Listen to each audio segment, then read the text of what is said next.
نحمدہ ونستعینہ ونستغفرہ ونعوذ باللہ من شرور انفسنا ومن سیئات اعمالنا من یہد اللہ فلا مضل لہ ومن یضلل فلا ہادی لہ واشہد ان لا الہ الا اللہ وحدہ لا شریک لہ واشہد ان محمدا عبدہ ورسولہ اما بعد فاعوذ باللہ من الشیطان الرجیم بسم اللہ الرحمن الرحیم۔ بھائیوں بچوں، رمضان کے سلسلے میں اکثر آپ لوگ تقاریر، مذاکرے، مناظرے سنتے رہتے ہیں، اور رمضان سے پہلے استقبال رمضان کا آغاز، طریقہ کار ہماری تحریک نے شروع کیا۔ آج سے 50 سال پہلے تحریک اسلامی کا جب آغاز ہوا تو اس بات کی کوشش کی گئی کہ نظام کو، چاہے وہ تحریک کا ہو، چاہے وہ ایک انفرادی زندگی کا ہو، اس نہج پہ چلایا جائے جس پر محمد صلی اللہ علیہ وآلہ وسلم نے مدینہ شریف میں اپنی تحریک کا اور نظام کو کرنے کا طریقہ اپنایا تھا۔ تو اس سلسلے میں کیونکہ انسان جو ہے اس کا یہاں سے بہت بڑا تعلق ہے، مسلمانوں کی یہ ایک، میں اس قابل نہیں ہوں، بڑے بڑے گزرے ہیں لوگ، لیکن میں جو فیل کیا ہے کہ جو ریسنٹ پاسٹ ہسٹری ہے 300 سال 250 سال کی، اس میں ہمیں اس کے استعمال سے کو دور رکھنے کی کوشش کی گئی یا رکھے گئے یا ہو گئے۔ حالانکہ قرآن ہمیں بتاتا ہے اِنَّ فِي خَلْقِ السَّمَاوَاتِ وَالْأَرْضِ وَاخْتِلَافِ اللَّيْلِ وَالنَّهَارِ لَآيَاتٍ لِأُولِي الْأَلْبَابِ الَّذِينَ يَذْكُرُونَ اللَّهَ قِيَامًا وَقُعُودًا وَعَلَى جُنُوبِهِمْ وَيَتَفَكَّرُونَ فِي خَلْقِ السَّمَاوَاتِ وَالْأَرْضِ رَبَّنَا مَا خَلَقْتَ هَٰذَا بَاطِلًا سُبْحَانَكَ فَقِنَا عَذَابَ۔ کہ جو زمین آسمان اور رات دن کے آنے، ان کی تخلیق میں بے شمار نشانیاں ہیں، لیکن ان لوگوں کے لیے جو عقل رکھتے ہیں اور غور کرتے ہیں اور رات اور دن کے پھیر میں غور کرتے ہیں، غور و فکر کرتے ہیں۔ میرا آپ کو پڑھانے میں ایک یہ بھی نقطہ نظر رہا ہے کہ دماغ کا استعمال کیا جائے، سوچا جائے، سمجھا جائے۔ ایک بات سے مجھے بڑی حیرانگی ہوتی، ایک حدیث ہے کہ روز محشر میں کچھ اللہ کے سامنے لوگ پیش ہوں گے اور وہ کہیں گے کہ اللہ پاک غلطی ہو گئی دنیا میں، ایک دفعہ چھوڑ دے، ہمارے باپ کی بھی توبہ، ہم بالکل صحیح رہیں۔ اللہ پاک جو کہ مستقبل کا بھی جانتے ہیں، ان کو پتہ ہے، اللہ کہیں گے تجھے ایک دفعہ چھوڑا تو پھر یہ حرکت کرے گا۔ میں اس بات پہ بڑا حیران ہوتا تھا کہ وہ جو شخص اللہ کے پاس جائے گا وہ ایک پوری اسٹیج سے گزرتے ہوئے جائے گا جو ہم زبانی بیان کرتے ہیں، مثلا موت بعد از موت، زندگی، قبر، عذاب قبر، ٹھیک ہے، اس کے بعد پھر آخرت، اس کے بعد پھر حشر، پھر حساب کتاب۔ تو اللہ کو دیکھے گا، فرشتوں کو دیکھے گا، وہ نظام جو غیب پہ ہمارے یقین کرنے سے سامنے آتا ہے، وہ اس کو فزیکلی آنکھوں سے دیکھے گا، اور پھر وہ جائے گا دنیا میں اور پھر وہی مستی کرے گا۔ بھائی، کیونکہ وہ یہاں سے کنونس نہیں ہوا۔ جب تک بندہ یہاں سے کنونس نہیں ہو سکتا، اس کا کچھ نہیں بن سکتا۔ اسی لیے غور کرے، پچھلے پیغمبر آئے، حضرت صالح علیہ السلام، ان کی قوم نے کہا ہاں جی ہم تجھ پہ ایمان لاتے ہیں، ایسا کر، یہ پہاڑ ہے، اس کے اندر سے ایک اونٹنی زندہ نکال دے تو ہم مان لیں گے، بات بھی عقل کی ہے، معجزہ ہے، ٹھیک ہے۔ پھر اس میں سے ایک اور عقل مند تھا، اس نے کہا نہیں ویسے تو پتہ نہیں تو کیسے اونٹنی نکال دے، تو اونٹنی جو ہے وہ پریگننٹ بھی ہونی چاہیے، ٹھیک ہے نا، یہ تو اور معجزے پہ معجزہ۔ آپ نے اللہ سے دعا کی، اونٹنی آ گئی، کیا ہوا؟ کوئی اسلام میں ایمان نہیں لایا، اونٹنی کو بھی مار دیا، ٹھیک ہے۔ موسیٰ علیہ السلام اپنی قوم کو بچا کر فرعون سے لے آئے، ایک ایسا زندہ معجزہ جو تقریباً 14 لاکھ افراد نے سائملٹینیسلی دیکھا. 6.5 لاکھ کے قریب موسیٰ علیہ السلام کے ساتھ بنی اسرائیلی تھے اور 7.5 لاکھ کی افواج فرعون کی جو ان کو فالو کر رہی کہ پیچھے لگی تھی، چیز کر رہی تھی. سب نے دیکھا اس معجزے کو کہ کس طریقے سے سمندر میں راستے بنے اور کس طریقے سے لہریں اٹھیں اور کس طریقے سے پار کر گئے. پار کرنے کے بعد موسیٰ علیہ السلام گئے ہیں کوہ طور پہ، تو انہوں نے کہا موسیٰ میرے کو بچڑا بنا دے جس کی ہم پوجا کر لیں. اب بتاؤ یہ کیا ہے؟ عیسیٰ علیہ السلام کا یہ حال ہے. سب سے بڑا معجزہ جو ہوتا ہے وہ مردے کو زندہ کرنا ہوتا ہے، ٹھیک ہے، کیونکہ یہ اللہ کا اختیار ہے. تولج اللیل فی النہار وتولج النہار فی اللیل وتخرج الحی من المیت وتخرج المیت من الحی. مردے سے زندہ وہ نکالتا ہے، زندہ سے مردہ وہ نکالتا ہے، ٹھیک ہے. تو ایک انسان جو ہے اتنا بڑا معجزہ بنا دیا کہ اس کو آنے والی نسلوں نے باپ بیٹا کا رشتہ تعینات کر دیا. لیکن 32 افراد تھے جو ان پہ ایمان لائے، کوئی 17 ہی کہتا ہے.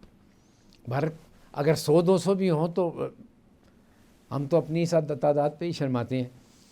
تو یہ کیا ہے؟ پھر جب اللہ کے رسول آئے، اب اللہ نے دنیا کا نظام سسٹم چینج کیا. This is a point to be noted. بہت شور مچایا، بہت شور مچایا، معجزہ دکھا دو، معجزہ دکھا دو، ہم مان لیں گے. اللہ کے رسول بھی کنونس ہو گئے.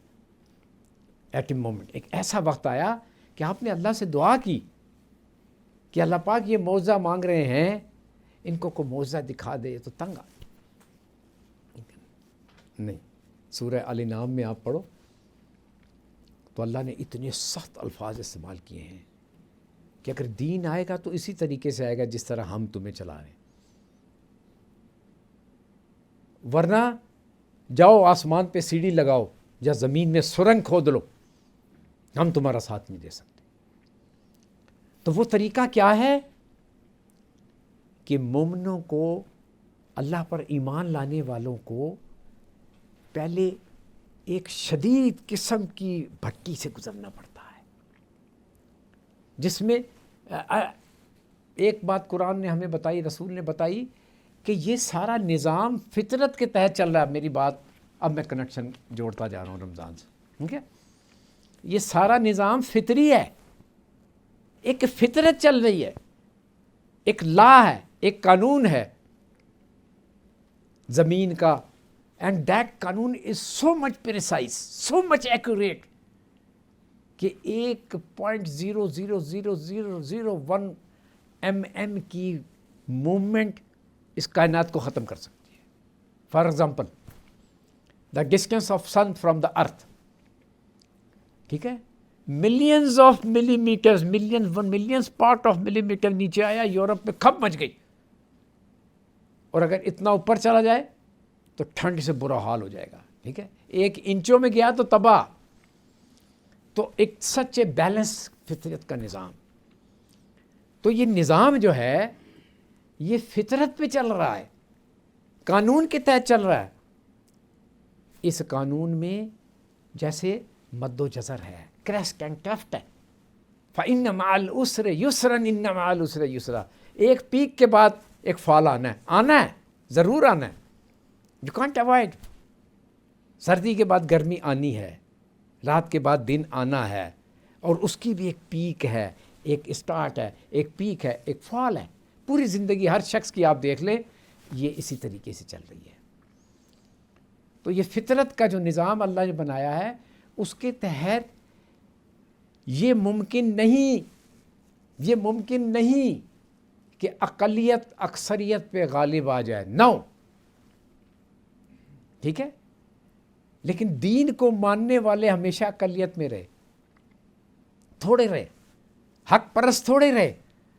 کل بھی تھوڑے تھے، آج بھی تھوڑے ہیں، کل بھی تھوڑے رہیں گے.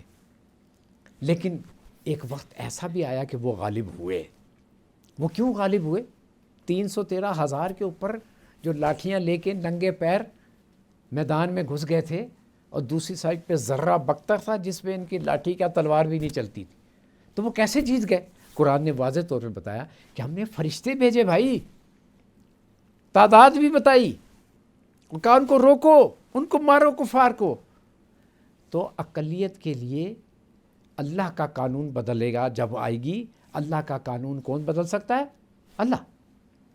اس کے لیے ہمیں اللہ کو راضی کرنا ہے، اور اللہ کو راضی کرنے کے لیے محمد صلی اللہ علیہ وآلہ وسلم کا طریقہ اپنانا ہے۔ اور آپ کو اللہ پاک نے یہ بتایا کہ پہلے آپ نے ایک صبر کی گھٹی سے، بھٹی سے نکلنا ہے، تکالیف کی بھٹی سے نکلنا ہے۔ اس سے گزرنے کے بعد آپ کے اندر وہ صفات پیدا ہوں گی جو صرف اسی طریقے سے آ سکتی ہیں، مثلا صبر کی، مثلا عزم کی، مثلا ایمان کی پختگی کی، یقین کی، ٹھیک ہے۔ یہ صفات پیدا کرنے کے بعد آپ کا پھر کردار آپ کا بیسٹ ہو جائے گا۔ ان صفات کے ساتھ، اپنے کردار کے ساتھ، اور زندگی کے بہترین سائنٹیفک اصول جو اللہ جل شانہ نے دیے ہیں ان کو لے کر، اور ایک اعلیٰ نصب العین کے ساتھ جب آپ لوگوں میں جائیں گے تو پھر ان لوگوں میں سے بھی ایک ساحل عنصر آپ کو اٹریکٹ کرے گا، آپ اس کو اٹریکٹ کر سکیں، ناٹ ایوری ون، اس کو پھر آپ اس پھٹی سے گزاریں گے۔ اس طریقے سے ایک جماعت پیدا ہو جائے گی ان لوگوں کی جو کہ اعلیٰ کردار کے حامی ہیں، جو کہ جان دینے کے لیے تیار ہیں، جو کسی صورت میں بکنے والے نہیں ہیں۔ یہ اخلاقی کردار، سچائی، ایمانداری، راستگی، انصاف، یہ ایسے نہیں آ سکتا، یہ اسی طریقے سے آئے گا۔ پھر آپ کا ایک گروہ آگے بڑھے گا، اور پھر اللہ آپ کے لیے، پھر اللہ کی مدد آئے گی۔ Then you will be qualified for the God help. پہلے کوالیفائی کریں، دین آئی ول ڈو۔ یا ایھا الذین آمنوا کتب علیکم الصیام کما کتب علی الذین من قبلکم لعلکم تتقون۔ یہ خالق کائنات، مالک کائنات، رب الناس، الہ الناس، ملک الناس کا حکم ہے۔ یہ کوئی معمولی طرف سے نہیں آیا، کسی غلط فہمی میں نہیں رہنا، کسی وزیر اعظم کا حکم نہیں ہے، کسی بادشاہ عام کا حکم نہیں ہے، یہ اس کا حکم ہے جو تمہارے دلوں کو بھی جانتا ہے، تمہارے ہر عمل پہ اس کا کنٹرول ہے۔ وما ہم عنہا بغائبین، جس سے تم فرار نہیں ہو سکتے اس کائنات میں سے۔ اس کی طرف سے حکم ہے تمہارے لیے کہ اے ایمان لانے والو، تم پر روزے فرض کر دیے گئے ہیں، فرض ہے، you will have to do. ظاہر ہے قانون جب آتا ہے، جب کوئی چیز فرض ہو جاتی ہے یہ کرنا ہے، تو جو نہیں کرتا پھر وہ سزا کا حقدار ہو جاتا ہے، سیدھا سا انصاف۔ پھر اللہ نے بتایا کہ یہ کوئی نئی چیز نہیں ہے۔ کما کتب علی الذین من قبلکم، تم سے پہلے بھی ساری امتوں پر یہ روزے میں نے فرض کیے ہیں۔ اس سے کئی باتیں پتہ لگتی ہیں، آگے ہم اس کو دیکھیں گے۔ لیکن ایک بات تو یہ ہے کہ انسان جب یہ سوچتا ہے یار میں صبح سے شام تک بھوکا رہوں گا، کیا کھاؤں گا، میرا تو روٹین چینج ہے، میں کیسے زندہ رہوں گا، بیمار ہو جاؤں گا، فلاں ہو جاؤں گا، تو ایک یہ بات بتاتی ہے کہ نہیں ایسی کوئی بات نہیں ہے، تم سے پہلے بھی جنہوں نے رکھے ہیں وہ انسان ہی تھے، وہ کوئی نہیں مرے، وہ کوئی نہیں بیمار ہوئے، ٹھیک ہے۔ تو اس کو رکھنا پریکٹیکلی پاسبل ہے، اپلیکیبل ہے، ٹھیک۔ دوسرے بتایا کہ اس کا مقصد کیا، لعلکم تتقون، کہ تاکہ تم میں تقوی پیدا ہو۔ اب ہم اسی کو لے کے بات آگے چلیں۔ یہ تو آرڈر آ گیا اللہ پاک کی طرف سے کہ ایمان لانے والوں، کیونکہ ایمان لانے والے جو ہے نا مومن اللہ کے لاڈلے ہیں، اللہ کے پیارے ہیں، ٹھیک ہے نا۔ اللہ ولی الذین آمنوا، کہتے ہیں وہ فلاں ولی ہے، فلاں ولی ہے، فلاں ولی ہے۔ اللہ نے کہہ دیا اللہ ولی الذین آمنوا، میں دوست ہوں، میں ولی ہوں، کس کا؟ ایمان لانے والوں کا، سب ایمان لانے والوں کا، سب ایمان لانے والے اللہ کے ولی ہیں بشرط ایمان ہو۔ تو یہ تو ایمان لانے والوں کے لیے اللہ نے کہا کہ میرے پیارے ہیں، وہ اللہ کو مان چکے ہیں، اللہ کی اب ماننا ہے۔ دین جیسے آپ جانتے ہیں اللہ کو ماننا اور اللہ کی ماننا ہے، تو یہ اللہ کی ماننے کا ایک سٹیپ ہے، اور یہ دونوں آپس میں انٹر لنکڈ ہیں۔ اللہ کی ماننے سے اللہ کو ماننے کا ایمان مضبوط ہوتا ہے، کانسٹنٹ پروسیس ہے. تو یہ اللہ کی طرف سے مومنوں کے لیے، ایمان لانے والوں کے لیے روزے رکھنے کا ایک حکم آیا ہے. اب نبی کا کیا کام ہے؟ یتلو علیہم آیاتہ ویزکیہم ویعلمہم الکتاب. آپ دیکھو، یہ میں اکثر آپ کو بولتا ہوں. اب یہاں پہ دیکھو نبی کا کام نظر آتا ہے. نبی وضاحت کر رہا ہے، نبی خوشخبریاں لا رہا ہے، نبی آپ کے سامنے سمجھا رہا ہے. آپ حضرت سلمان فارسی رضی اللہ تعالیٰ عنہ بہت بڑے صحابی ہیں، ان سے روایت ہے، فرمایا کہ شعبان کی آخری تاریخ کو ایک دفعہ محمد مصطفیٰ رسول اللہ صلی اللہ علیہ وآلہ وسلم نے ہمیں ایک خطبہ دیا اور فرمایا، لوگوں، ایک بڑا بابزرگ مہینہ سایہ فگن ہونے والا ہے.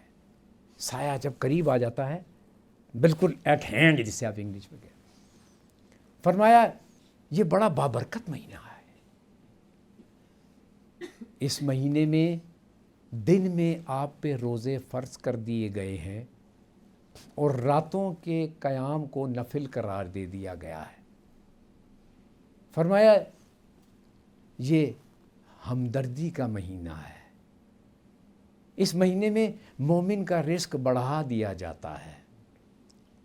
اس مہینے میں ایک نیکی کا ثواب عام دنوں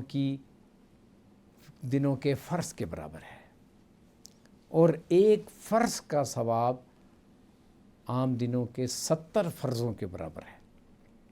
آگے چل کے میں اس کی ایک مثال آپ کو دوں گا. پھر فرمایا کہ ان دنوں میں جو شخص کسی کا روزہ افطار کرائے گا، اللہ پاک اس کی مغفرت فرمائے گا اور اس کو جنت فردوس میں عطا کرے گا مقام. حضرت سلمان فارسی رضی اللہ تعالیٰ عنہ کہتے ہیں کہ ہم نے کہا یا رسول اللہ، ہم میں سے کافی لوگ کسی کو روزہ افطار کرانے کی استطاعت ہی نہیں رکھتے. آپ کو پتہ ہے جو صحابہ کرام کا ہاتھ، اللہ کے رسول نے فرمایا دیکھو دین یہ ہوتا ہے، انصاف یہ ہوتا ہے جو ہر شخص تک، ہر کیٹیگری تک پہنچے. تو فرمایا اگر کسی نے ایک لسی کے گلاس سے کسی کا روزہ افطار کرا، اور آگے چلو، ایک کھجور سے روزہ کرا، اور آگے چلو، ایک پانی کا گھونٹ پلا دیا، اس کے لیے وہی آواز، وہی اجر ہے. پھر فرمایا کہ اور جو کوئی کسی، اب یہ دین میں گریڈنگ کا مذہب ہے، ٹھیک ہے، اپروچیبل ٹو ایوری ون، لیکن آپ کے تقوی، آپ کے عمل کے لحاظ سے اس میں گریڈیشنز ہیں. فرمایا جو کسی کو پیٹ بھر کر کھانا کھلا دے، اس کو روزے محشر میں اللہ پاک میرے حوض کوثر کے پانی سے سیراب کرے گا اور اس کی پیاس اس وقت تک نہیں بجھے گی جب تک وہ جنت میں داخل نہیں ہو جائے گا. فرمایا اس روزے میں، اس رمضان میں اپنے ماتحتوں سے کم کام لو، اور جو ماتحتوں سے، غلاموں سے کم کام لے گا تو اللہ پاک اس کی مغفرت فرما دیں گے. ٹھیک ہے، تو یہ چند باتیں تھیں جو روزے کی عام طور پہ بھی آپ سنتے ہیں اور ایک ایتھینٹک ذرائع سے ہم نے آپ کو بتائی. ابھی جیسے میں ڈاکٹر صاحب سے ہی بات کر رہا تھا کہ ہر انسان کی زندگی کا ایک مقصد ہونا چاہیے. ٹھیک ہے، جس کی زندگی کا مقصد نہیں وہ جانوروں کی طرح ہے، کیونکہ جانوروں کی زندگی کا بھی کوئی مقصد نہیں ہے. ان کو ایک ہی بات پتہ ہے کہ کھانا کیسے ہے، اور جب انسان جانوروں کی طرح ہو جاتا ہے تو پھر وہ اپنے لیے بھی عام ٹیکنالوجی چھوڑ کر فوڈ ٹیکنالوجی ڈیولپ کرنے کی کوشش کرتا ہے. کھاؤ کھاؤ کھاؤ کھاؤ، جس جگہ پر جہاں پر جہالت ہوگی وہاں آپ کو کھانے پینے کی بے شمار چیزیں نظر آئیں. ایک ون آف نشانی ہے اس چیز کی. تو زندگی کا مقصد جو ہے اس کا تعین کرنا آپ کی پروگرس کے لیے پروگرس کو ناپنے کے لیے، کیلیبریشن کے لیے انتہائی ضروری ہے۔ مومن کی زندگی کا ایک مقصد ہے، اور وہ کیا ہے؟ آخرت کی کامیابی۔ آخرت کی کامیابی کیا ہے؟ کہ اس کو ایسے مقام میں اللہ جل شانہ داخل فرما دیں کہ جہاں پہ نہ کوئی خوف ہو، نہ کوئی رنج ہو۔ اس دنیا میں ایک خوف، ٹیرر ہر وقت ہمارے پاس ہوتا ہے، ہر چیز کا چھن جانا، ڈر لگا رہتا ہے، حالانکہ اور الٹیمیٹلی چھن جاتی ہے، لیکن وہاں پہ جو چیز آپ کی ہوگی وہ آپ کی ہوگی ہمیشہ کے لیے۔ پھر بڑی بہت جنت کی میں 3-4 بڑی بڑی باتیں بتا رہا ہوں۔ ایک تو یہ کہ کوئی خوف ڈر نہیں ہوگا کسی قسم کا، ایک یہ ہمیشہ کی زندگی ہوگی، اور ایک یہ کہ آپ جو خواہش کریں گے آپ کو مل جائے، ٹھیک ہے؟ تو یہ جنت کا حصول آپ کے خیال میں کوئی آسان کام ہے؟ اس چھوٹی سی زندگی، اگر ہم آخرت کی زندگی کو دیکھیں، انفائنائٹ زندگی ہے، اس کی ویلیو انفینٹی ہے۔ یہاں میکسیمم ہو گئی 100 سال، ہو گئے 100 ایئرس، ٹھیک ہے؟ تو اگر آپ سے میں اکثر کہتا ہوں کہ 1 بلین اور ایک انفینٹی کا ریشو نکالیں نا تو بلین 0 ہوگا، ٹھیک ہے؟ تو یہ زندگی 100 سال کی، 125 سال کی، 110 سال کی، 80-70 سال کی، آج کل تو اور کم ہوتی جا رہی ہے، یہ اس آخرت کی زندگی کے مقابلے میں کوئی حیثیت نہیں رکھتی۔ لیکن آپ دیکھیں کہ اس زندگی کو اپنانے کے لیے، اس زندگی میں کامیابی حاصل کرنے کے لیے آپ لوگوں کو کتنی محنت کرنی پڑتی، کتنی مشقت کرنی پڑتی۔ اب اس کی ایک مثال ہے، جیسے ایک بچہ 7ویں جماعت میں پڑھتا ہے، چھوٹا سا بچہ ہے، کوئی ایسا بڑا امتحان بھی نہیں دینا، لیکن آپ نے دیکھا ہوگا کہ جب اس کے گھر میں امتحان شروع ہوتے ہیں تو اس کی چھوڑ اس کے گھر والوں کی کیا حالت ہوتی ہے۔ سب سے اس کو الگ کر دیا جاتا ہے، ایکسکلوسیولی پڑھے گا، آرام کر، کیا کھائے گا، سب کچھ یہاں لا دیں گے، بیٹھ جا۔ پھر ماں باپ قربانی دیتے ہیں، ماں باپ شادی میں نہیں جاتے، اپنا باپ بیمار ہو گیا وہاں نہیں گئے، اپنے کسی کام سے نہیں گئے، دفتر سے جلدی آ گئے، سارے کے سارے مل کر اس کو سپورٹ کرتے ہیں اس دنیا کی کامیابی کے لیے۔ It's a joint action. ایک انفرادی طور پر ایک شخص کامیابی حاصل نہیں کر سکتا، یہ ایک فیکٹ ہے، ٹھیک ہے؟ اس کو مختلف، اس کے لیے آپ کو اپنا کمپینین چاہیے، سپورٹ چاہیے، سراؤنڈنگ سے سپورٹ چاہیے۔ اس لیے جس کے گھر میں سکون نہیں وہ کبھی دنیا میں کامیابی حاصل نہیں کرتا، خوار ہوتا رہتا ہے۔ تو اس بچے کو سپورٹ، ماں باپ کی انوائرمنٹ آپ نے سپورٹنگ بنا کے دی، اس کو ہوئی ٹی وی بند کر دو، موبائل بند کر دو، فلاں کام نہ ہو، فلاں کچھ نہ ہو، میرے بچے کا پیپر ہے 7ویں جماعت کا، پھر جا کے وہ کامیاب ہوتا ہے۔ آپ کیا سمجھتے ہیں؟ کیا موجودہ زندگی، موجودہ طرز عمل، موجودہ ایٹیٹیوڈ کیا آپ کو کامیابی آخرت کی دلا سکتا ہے؟ خود کمپیئر کریں۔ اس دنیا کی اتنی چھوٹی سی کامیابی کو حاصل کرنے کے لیے آپ کو سب کچھ چھوڑنا پڑتا ہے۔ آپ یہ کیسے تصور کر سکتے ہیں کہ آپ اسی طریقے سے صبح اٹھیں، موبائل دیکھتے ہوئے اٹھیں، موبائل دیکھتے ہوئے سوئیں، مختلف پوسٹیں، مختلف شغل، پھر دفتر چلے جائیں، پھر دفتر کے کام میں گم ہو جائیں، پھر گھومنے چلے جائیں، پھر شام کو ہوٹلوں میں چلے جائیں، کھانا کھائیں، اپنی ترقی، اپنی خوشحالی کے خواب دیکھتے رہیں، اور پھر آپ جنت میں چلے جائیں۔ Is it possible? عقل مانتی ہے؟ ایسا نہیں ہو سکتا، ایسا نہیں ہو سکتا، ٹھیک ہے؟ تو میرے دوستو، روزہ آپ کو ایک ایسی قوت پرووائڈ کرتا ہے، ایک ایسا ٹونک پرووائڈ کرتا ہے جس کو پینے کے بعد اگر آپ ڈاکٹر کی ہدایات کے مطابق پئیں گے، یہ بھی بات ہے، یہ نہیں ہے کہ ایک دوائی آپ نے جب مرضی کبھی صبح کھا لی، 2 دن بعد کھا لی، جتنی مرضی کبھی 2 گولیاں کھا لی، کبھی 1 گولی کھا لی۔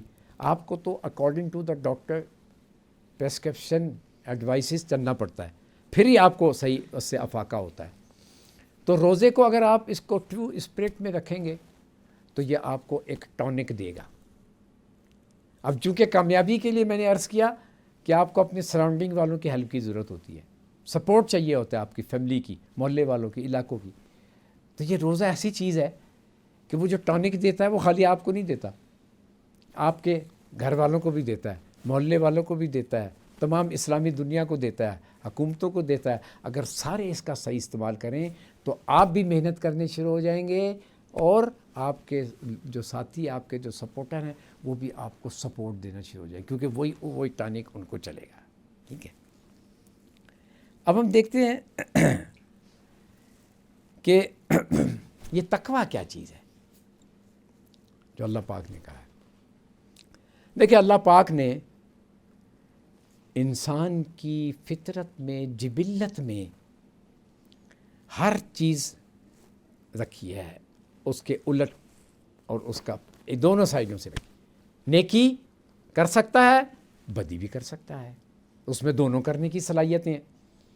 خیر کو پا سکتا ہے، شر کو بھی پا سکتا ہے، فساد پیدا کر سکتا ہے، امن پیدا کر سکتا ہے. ٹھیک ہے. اسی طرح اگر اس کو سب کو سمرائز کریں تو سیئات بولتے ہیں، برائیاں، بدیوں، اور حسنات، خوشی.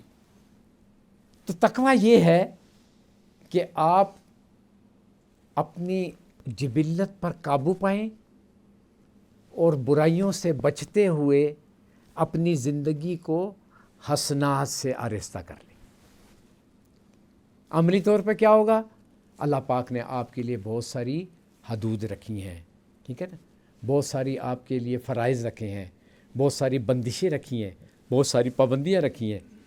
آپ اس کو بچتے ان سے چلیں. تو یہ تقویٰ ہے، اس کام کو کرنا. ٹھیک. اب ہم آگے دیکھیں گے کہ تقویٰ رمضان سے کیسے آئے گا. اکثر لوگ مجھ سے پوچھتے ہیں کہ روزے کا مقصد بھلا کیا ہے؟ جو دین اسلام ہے وہ ہمیں دو قسم کے تعلق کو قائم کرنے، استوار کرنے اور مضبوط کرنے کا حکم دیتا ہے. ایک انسانوں کے ساتھ تعلق، جیسے اپنے والدین کے ساتھ تعلق، بہن بھائیوں کے ساتھ، بیوی بچوں کے ساتھ تعلق، پڑوسیوں کے ساتھ تعلق، محلے داروں کے ساتھ تعلق، اہل ملک کے ساتھ تعلق. ٹھیک ہے. اچھا، پھر دنیا کے سارے انسانوں کے ساتھ تعلق. ہمیں اس تعلق کا پتہ بھی ہے. ہمیں پتہ ہے تعلق اچھا ہوگا تو فائدہ ہوگا، تعلقات خراب ہوں گے تو گڑبڑ ہوگی. ان تعلقات کو ہم بڑی اچھی طریقے سے جانتے ہیں. اسلام نے اس میں کیا کیا کہ ان سب کو ایک پابندی کر دی اور سب کے حقوق معین کر دیے، متعین کر دیے. ٹھیک. یہ تو ہم جانتے ہیں. لیکن افسوس کی بات یہ ہے کہ ہم اللہ سے اپنے تعلق کے متعلق کچھ نہیں جانتے. ہمارے ذہن میں یہ کانسیپٹ ہی نہیں ہے کہ ہم نے اللہ سے تعلق رکھنا. بھائی اللہ سے کیا تعلق رکھنا؟ اللہ تو اللہ ہے، اللہ تو ہے ہی نہیں، اللہ تو یہاں نظر ہی نہیں آتا، اللہ تو بہت دور ہے. ابھی جو عزیر بیٹے نے تلاوت کی اس میں آخر میں تھا وَإِذَا سَأَلَكَ عِبَادِي أَنِّي وَإِنِّي قَرِيبٌ. اللہ تو پتہ ہے نہیں، میں تو تیری شہر سے بھی زیادہ قریب ہوں. تیرے ماں باپ جو تجھے بتائیں وہ تو تجھ سے دور ہیں، میں سب سے قریب ہوں، میں سب کچھ دیکھتا ہوں. وہ تو دلوں کے حال نہیں جانتے، میں تو وہ بھی جانتا ہوں. میں تو تیری سوچ سے بھی واقف ہوں، میں تو تیرے ماضی سے بھی واقف ہوں جب تو پیدا نہیں ہوا تھا، اور تیرے اس مستقبل سے بھی واقف ہوں جو مرنے کے بعد دوبارہ دوسری زندگی میں ہو. تو مجھ سے تعلق بنانا. تو اللہ جل شانہ سے ہم نے تعلق بنانا ہے. یہ تعلق کے دو پہلو ہیں بنیادی طور پر. ایک تعلق ہے ہمارا پرستش کا، عبادت کا. یہ جو ہم نماز پڑھتے ہیں، جو ہم سجدہ کرتے ہیں، جو رکوع کرتے ہیں، جو دعا مانگتے ہیں، یہ اس کی پرستش ہے. اس کے ذریعے ہم تعلق قائم کرتے ہیں. ٹھیک ہے. اب میں آپ کو بتانا کیا رہا ہوں روزے کا مقصد. لیکن دوسرا تعلق ہمارا اللہ کی اطاعت سے ہے. کس لیے؟ اس لیے کہ وہ ہمارا مالک ہے، اس لیے کہ وہ ہمارا بادشاہ ہے. ٹھیک ہے. تو یہ تعلق ہے. تو ہم نے اللہ کی اطاعت کرنی ہے. ٹھیک ہے. اور اس اطاعت کے لیے روزہ بہترین کردار ادا کرتا ہے. ٹھیک ہے. اب ذرا دیکھتے ہیں، کیونکہ سائنس کی بات ہو رہی تھی، فطرت کی بات ہو رہی تھی، یہ روزہ ہمیں کیسے اس مقصد کو اچیو کرنے کے لیے ہیلپ فل ہوتا ہے. یعنی اللہ کی اطاعت سے اللہ کا ساتھ ہم نے رشتہ قائم کرنا. میں نے عرض کیا 2 پہلو ہیں اللہ سے تعلق کے, اللہ سے رشتے کے. ایک ایز اے معبود اس کی پرستش کرنی, عبادت کرنی, اور ایک اس کی اطاعت کرنی. روزہ جو ہے وہ اللہ پاک نے اطاعت کے لیے رکھا کہ یہ مومن کو تیار کرتا ہے کہ کس طریقے سے وہ اللہ کی اطاعت کرتے ہوئے اللہ سے اطاعت کا رشتہ بھی قائم کرے. نماز کس لیے ہے کہ وہ اللہ کی عبادت کر کے اللہ سے الہ کا, معبود کا رشتہ قائم کرے. یہ ہے اللہ سے, اللہ کی اطاعت سے رشتہ قائم. یہ دونوں چیزیں اہم ہیں اپنی اپنی جگہ پہ. ٹھیک ہے. اب اس کے لیے اللہ پاک نے ایک بڑا زبردست طریقہ چنا. وہ کیا طریقہ چنا کہ فطری طریقہ چنا. انسان کی جبلت کو ٹچ کیا اللہ پاک. اس جبلت کو استعمال کروا کے آپ کو روزے کے اندر اللہ کی اطاعت کے لیے ایک تربیتی پروگرام کروایا. کس طریقے سے؟ جب آپ روزہ رکھتے ہیں تو کیا ہوتا ہے, 4-5 گھنٹے کے بعد آپ کے فطری تقاضے اٹھنے شروع ہو جاتے. اندر سے آواز آتی پانی لاؤ, راشن لاؤ, کھانا لاؤ. ٹھیک ہے. جو وقت گزرتا جاتا ہے یہ فطری تقاضے آپ کے زور پکڑتے جاتے ہیں. ٹھیک ہے. 10-11 بجے سے وہ شروع ہو گیا نا اندر سے آواز آنی, اور پھر آپ کو اگر کچھ آواز بھی سنتے ہوں گے تو اگر یہ ڈاکٹر صاحب بتائیں گے کو الٹرا ساؤنڈ والے شاید اس کی ٹرانسلیشن کر دیں تو یہی بات آئے گی کہ بھائی کچھ لا بھائی, بہت دیر ہو گئی یار. تو آپ اس کو کیا جواب دیتے؟ نہیں, ابھی میرے رب کا حکم نہیں ہوا. تو اس بات پہ غور کریں کتنا زبردست طریقہ اللہ نے نکالا. ایک طرف سے آپ کو تقاضا آ رہا ہے ڈو دس, اور ایک طرف سے اللہ کا حکم ہے نہ ابھی نہیں. ٹھیک ہے نا. تو یہ آپ کی سارا دن پریکٹس ہوتی ہے, اور پھر جب وہ تقاضا عروج پہ پہنچ جاتا ہے اور آپ مزے سے بیٹھے ہوئے ہیں, آپ کو یہ کہا گیا سیکنڈ بھی آگے پیچھے نہیں ہونا, پھر آپ اللہ کا شکر ادا کرتے ہوئے اس کو کھائیں. ہاں اب میرے رب کا حکم ہے, اب میں کھانا کس لیے کھا رہا ہوں؟ میرے رب کا حکم ہے. پہلے کھانا نہ کھانا نیکی تھی, اب کھانا کھانا نیکی ہے. اب دیر مت کر, اب دیر مت کر. ٹھیک ہے. اللہ کے رسول صلی اللہ علیہ وسلم نے فرمایا کہ جب تک میری امت افطاری میں جلدی کرے گی وہ میری سنت پر قائم رہے گی. تو جب آپ نے مسلسل 30 دن تک آپ نے یہ پریکٹس کی تو یہ اللہ کی اطاعت کے لیے, ٹھیک ہے, اہم ہے. بڑا زبردست طریقہ ہے, اور روزے کا مقصد یہی ہے. تو موجودہ حالات میں ہم دیکھتے ہیں کہ ہمارا کیا اسٹیٹس ہے اطاعت اللہ کے بارے میں. آپ دیکھتے ہوں گے اذان ہو رہی ہے, سننا تو درکنار ہے, لفٹ ہی کوئی نہیں. لوگ گالیاں دے رہے ہوتے ہیں, ٹھٹے مار رہے ہوتے ہیں, میٹنگیں ہو رہی ہوتی ہیں, کوئی کسی کو کوئی خیال ہی نہیں. ادھر سے ایک حاکم آرڈر دے رہا ہے, بھائی بہت بڑا حاکم ہے, بہت بڑا اللہ ہے, وہ آپ کو حکم دے رہا ہے, لیکن آپ کو کسی قسم کی انسانوں کو پرواہ ہی نہیں ہے. کیا یہ اطاعت کا لیول ہمیں جنت کی طرف لے جا سکتا ہے؟ اس لیے روزہ جو ہے پھر آپ کو موقع فراہم کر دیتا ہے کہ نہیں آ جاؤ, نہیں آ جاؤ. ٹھیک ہے. اچھا جی. اب ہم دیکھتے ہیں کہ دنیا کی زندگی میں ہم ترقی کے لیے کتنے ریفریشن کورس کرتے ہیں, تربیتی پروگرام. ٹھیک ہے. تو یہ 1 مہینے کا تربیتی پروگرام ہے. اس کو تربیت سمجھ کے رہو, اس میں شگل میلہ مت کرو. جیسے آج کل کا دور ایک آ گیا ہے بڑا عجیب و غریب کہ ہر چیز کا توڑ نکال لیتے ہیں. میں نے آپ کو پچھلے سال بھی یہ کہا تھا کہ ماشاءاللہ دنیا میں بڑی بڑی ایجادیں ہوتی ہیں, ہم ایسی ایجاد کرتے ہیں, روزے کا توڑ نکال لیا. ٹھیک ہے نا.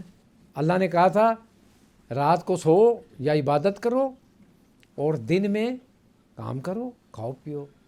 ہم نے کہا بھائی ہم اس کو تھوڑا سا الٹ کر دو تو بس مسئلہ حل ہو جاتا ہے، رات کو جاگو، کھاؤ پیو، دن میں سو، ٹھیک ہے نا؟ تو اللہ کا تو حکم ہے، سونے کا حکم ہے تو ہم چاہے، یہ تو ہماری مرضی، اتنی چوائس۔ تو دن میں آپ نے دیکھا ہوگا ساری رات لوگ کھیلتے ہیں، شغل ملاتے ہیں، اور اس کے بعد 2-2:30 بجے کھایا پیا، بس اسی میں سحری تے مینو نہ جگانا، سو گئے۔ اس کے بعد اپنے 4-4:30 بجے کے قریب اٹھے اور کہنے لگے ماشاء اللہ، روزہ کچھ کہتا ہی نہیں، روزہ بیچارہ تو آپ نے تو روزے کے ہاتھ پیر ہی باندھ دیے، وہ کیا کہے گا؟ تو اس روزے کو اسپرٹ میں گزارے۔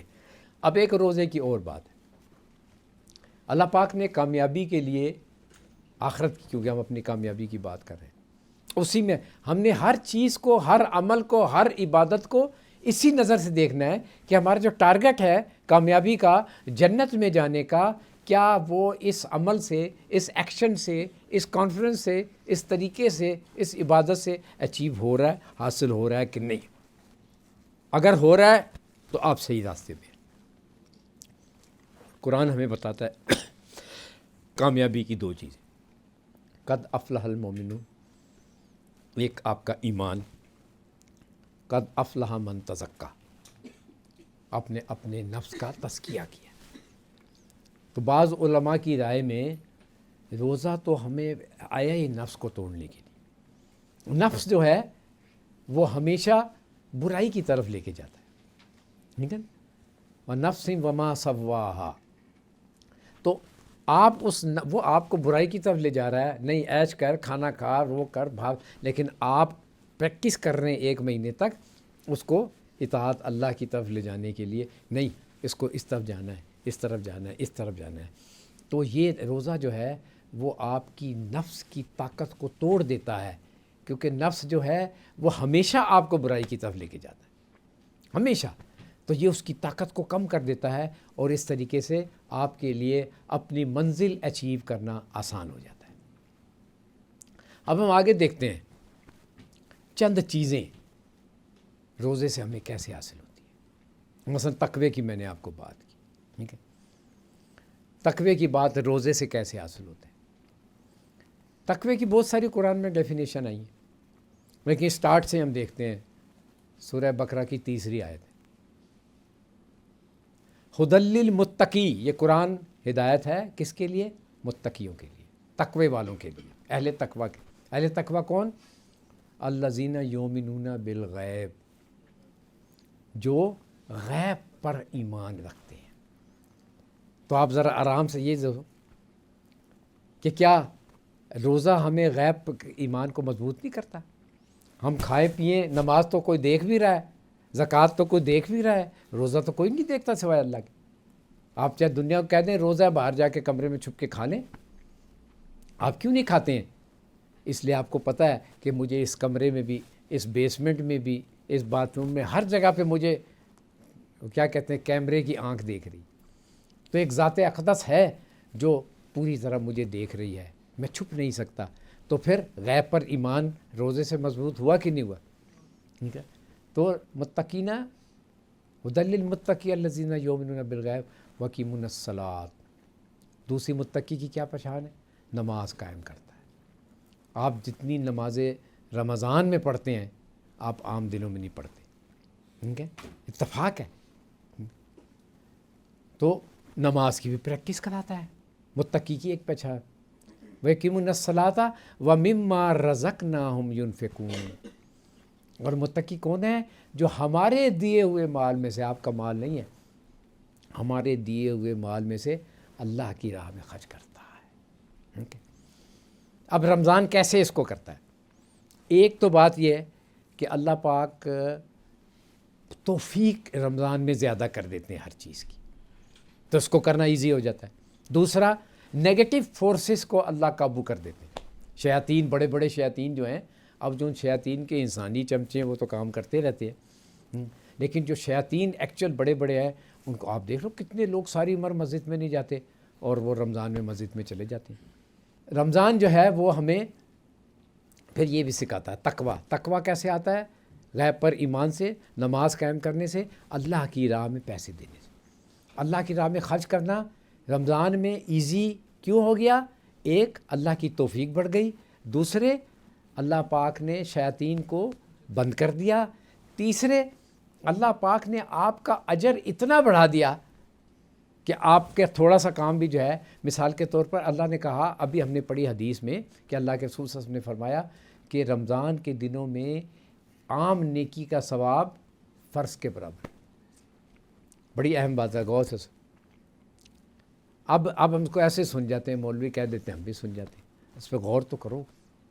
آپ نے صدقہ دے دیا، پیسے دے دیا، صدقہ ہے نا، تو پیسے دینے کا فرض کون سا ہے؟ کوئی بتائے گا؟ زکوٰۃ۔ جسٹ امیجن، رمضان میں عام پیسے خرچ کرنے کا ثواب زکوٰۃ کے برابر ہے۔ زکوٰۃ 5 ارکان میں سے اسلام کے، اور ایک زکوٰۃ کا نہیں ثواب ہوگا پھر۔ اور اللہ نے یہ نہیں لمٹ رکھی، چاہے 10 دو چاہے اپنی حیثیت کے مطابق جو دو، اللہ کوانٹٹی کو نہیں دیکھتا، کوالٹی کو دیکھتا ہے، ٹھیک ہے؟ تو پھر رمضان میں کتنی زیادہ برکت ہوتی ہے۔ وَمِمَّا رَزَقْنَاهُمْ يُنْفِقُونَ۔ تو رمضان اس طریقے سے ہمارے تقوی کو بڑھاتا ہے، ٹھیک ہے؟ تھوڑا سا ابھی آگے حسن بھی بتائیں گے۔ اچھا، رسول اللہ صلی اللہ علیہ وسلم کا طریقہ ہم کرتے ہیں۔